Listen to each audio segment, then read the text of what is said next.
I mean, we need to be able to take decisions that are taken with pride and with conviction.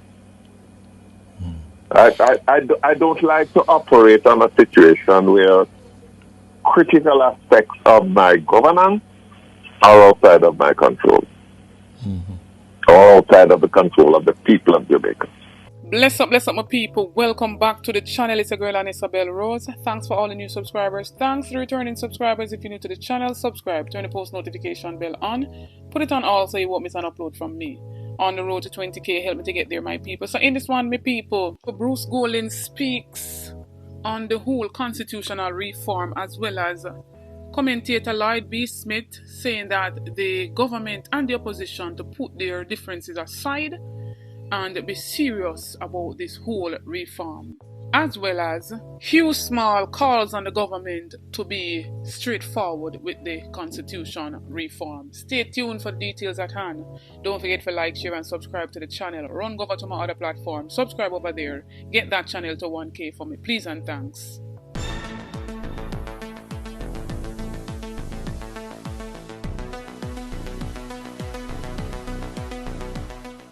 My initial assessment of the response of the opposition is that I am disappointed, but I am not surprised. I'm not surprised that they would have tried to find every way out of seeing this process through to its rightful conclusion. I would like to say to the Jamaican people that the efforts that the government has made is not in vain, that we will continue to pursue consensus, because the truth is that you cannot disturb the constitutional and governance architecture of the country without consensus. That is the reality.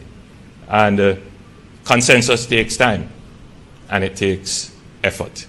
So I speak to you today as Prime Minister of the country, not as leader of a political party seeking power, but as someone who is genuinely interested in the advance of our country. And so I want to assure Jamaicans that the process continues. We are in a certain season described by others as silly. I tend to sometimes agree.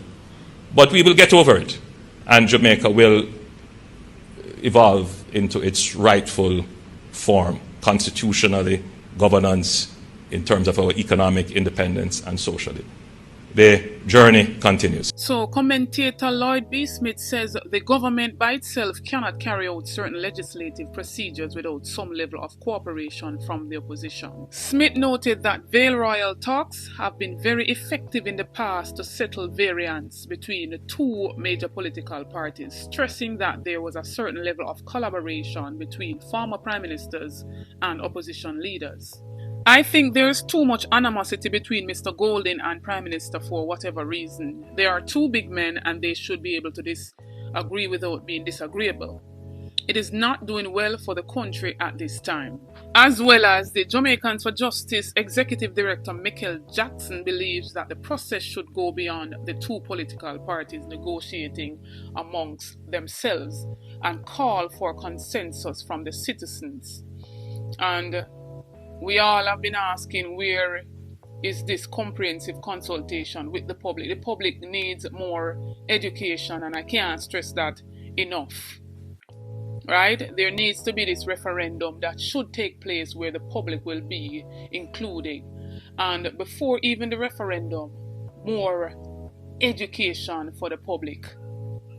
This is a big deal.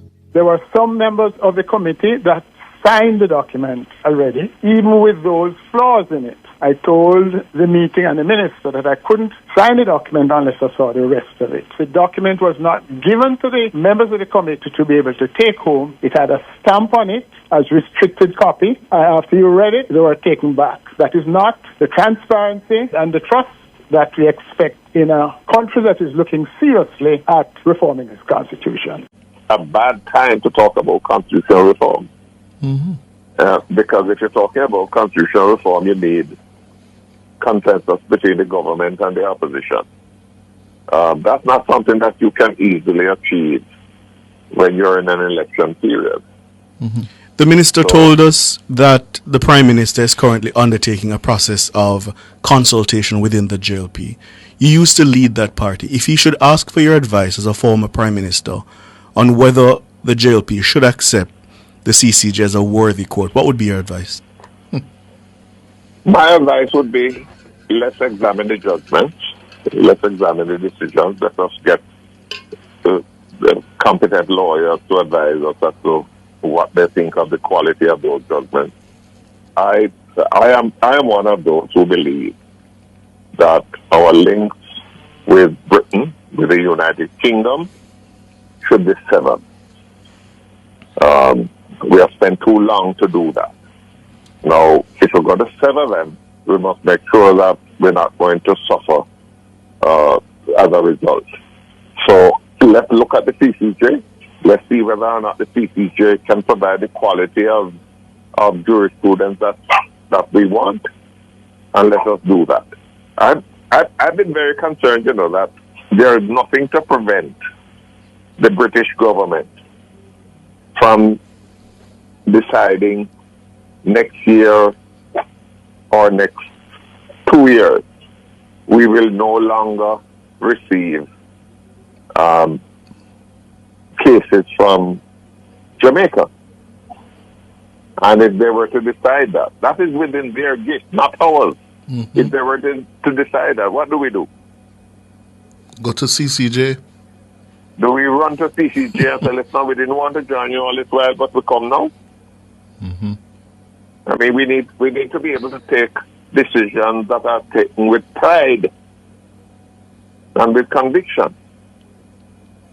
I don't like to operate on a situation where critical aspects of my governance are outside of my control, or outside of the control of the people of Jamaica. Bruce Golding. I think you heard me clearly. That sounds like you're comfortable with accepting the appellate jurisdiction of the CCJ. Up to 2020, I was satisfied. We'll look at what has happened in 2020 and advise you. One of the things I found significant, is that when Barrett Jackdale appealed to the CCJ to allow him to contest the election as president again, he was the one who brought legislation and amended the Constitution to say that a president cannot serve more than 2 terms. And then he sought to interpret that to mean not more than 2 consecutive terms. And he went to the CCJ, and the CCJ said, no, what you did in the Constitution says 2 terms is a limit. That's it. You cannot contest. And therefore, he's now the vice president, not the president. So there you have it, my people. The talks of the constitutional reform still going on, and everybody are weighing and giving their 2 cents. Tell me what you think of what Bruce Golding had to say. Basically agreeing with Mark Golding to remove the Privy Council if Jamaica becomes republic and, go to the CCJ, right? The Caribbean Court of Justice. Tell me what you think about, like be calling them out, saying that they must come together because one needs the other. The government needs the opposition as well as the people to give their consensus on this very important task ahead.